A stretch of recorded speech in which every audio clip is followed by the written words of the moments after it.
Japan is known for being a culture about respect, so it is important that you understand and extend that courtesy.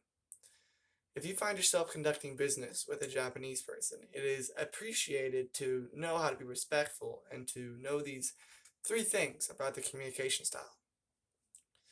I have chosen this culture because I have always been interested in Japanese culture and wanted to see how they do business differently.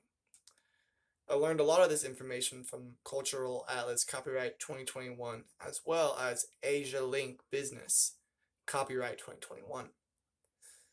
You never know who you might end up in business with, and knowing this information could save you potential embarrassment.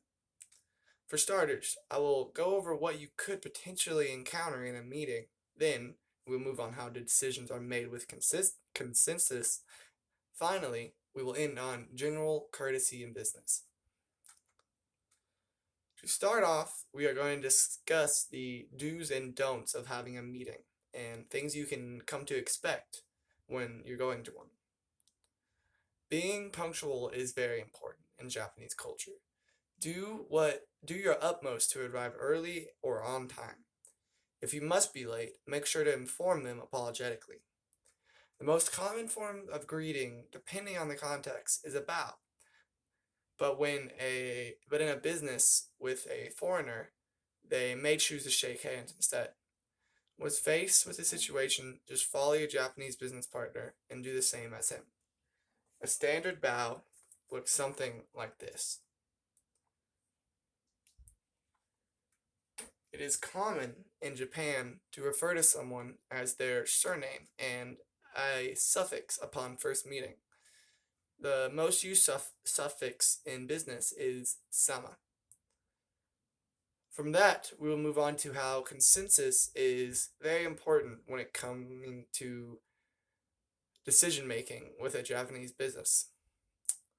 Building consensus is very important when making a business deal in Japan. Because of this, the leader is less of an authority and more of a facilitator for building consensus and harmony. The leader is expected to talk to most, if not all, involved in a change before attempting to get it done. Talking and getting feedback is time consuming, but it means once a decision is made, the implementation is fairly quick and straightforward. To send us off, I will go over some general tips and business courtesy. There's a wide array of business traditions, while not strictly needed, are greatly appreciated. When giving and receiving business cards, it must be in a very specific way. You should present the card with a bow in both hands. Do not block any of the text on the card and face the text toward the receiver. Do not pass the business card around like playing cards, as it could be considered rude. You should also receive business cards with both hands open as well. Place it on the table in front of you until everyone is seated. Do not fold or place the card into your back pocket. After all of that, I hope you at least have a basic knowledge of how meetings tend to go. How decision making using consensus is very important, and some general business courtesy.